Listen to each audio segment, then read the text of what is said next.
Yo, what is good YouTube? I'm Richie Kim, and today I'm going to be bringing you all the performance review on the Jordan CP3.12. This video is going to be a little bit different because over a month ago, I kind of wanted to stop doing YouTube. I kind of lost motivation.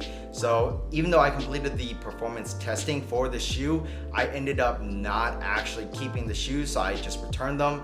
But I'm back on it. I want to continue to make videos for you guys because it's fun and informative, and it's honestly just fun playing in all these types of shoes, all these sorts of shoes, because especially this year there's going to be a lot of great performers. So I'm back, and so I'm actually going to be bringing you all the performance review today. If you haven't checked it out, if it's not already out, go check out my Kobe 4 Pro Trip performance review as well. But yeah, that's pretty much it. Let's get into it. Alright, so as always, starting off with the traction, the CP3.12 features a pretty much traditional herringbone traction pattern.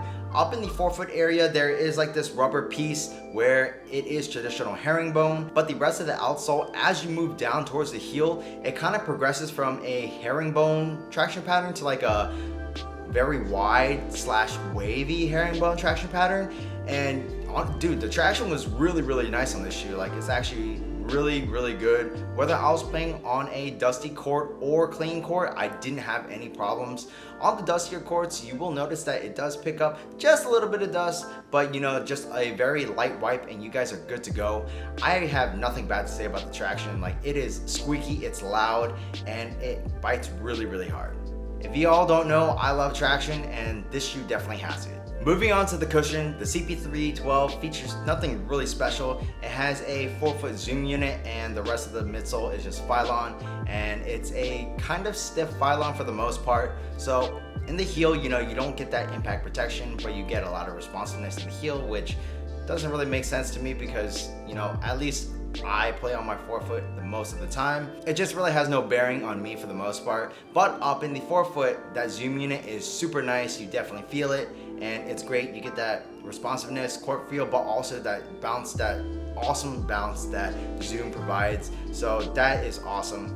I've always said that if companies are gonna, not companies, but I've always said that if Nike is gonna put a zoom unit in a shoe, if anywhere, please be in the forefoot, because I think that's where it feels the best. If you all like to be those shifty players that also prefer some impact protection and a slight bounce, especially in the forefoot, the CP3.12 has you covered. So moving on to the materials, the CP3.12 actually featured Flyknit. For the most part, the upper is fully Flyknit except on the heel and the medial side of the shoe, which actually features like a synthetic nubuck or something like that. It's definitely a stiffer material. It just gives the shoe a little bit of structure and rigidity and containment where you need it.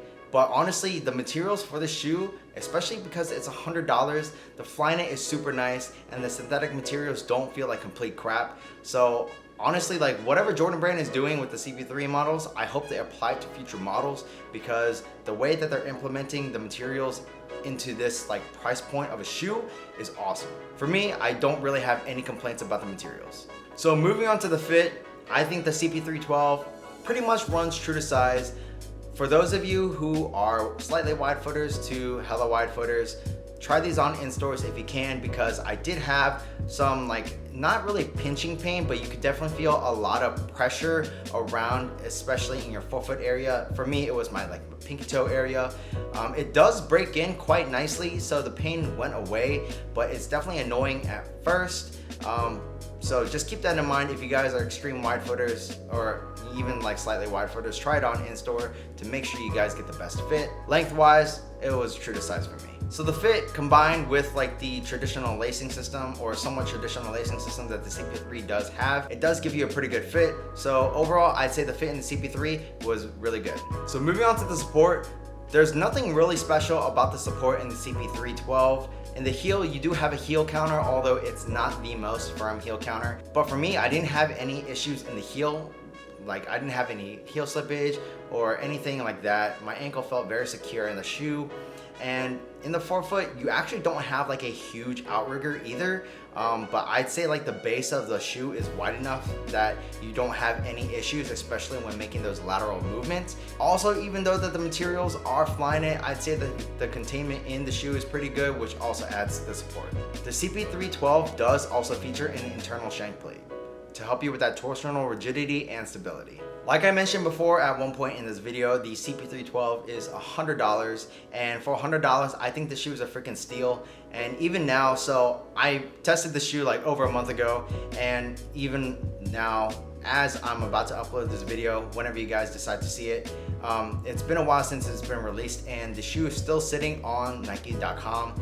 And this specific colorway that I tested myself is actually on sale right now. So for $100 or less, this shoe is a steal. It's an absolute beast of a performer. It's a huge sleeper. If you all wanted good shoes for a good price, this is definitely the way to go. I would highly recommend these shoes, and you guys will not be disappointed. That's pretty much it for this performance review. If you all like this video, do me a favor and hit that subscribe button down below, and also smash that like button, as it really does help me out. While you guys are at it, check out this video on my left and on my right, and that's pretty much it. Until next time, peace.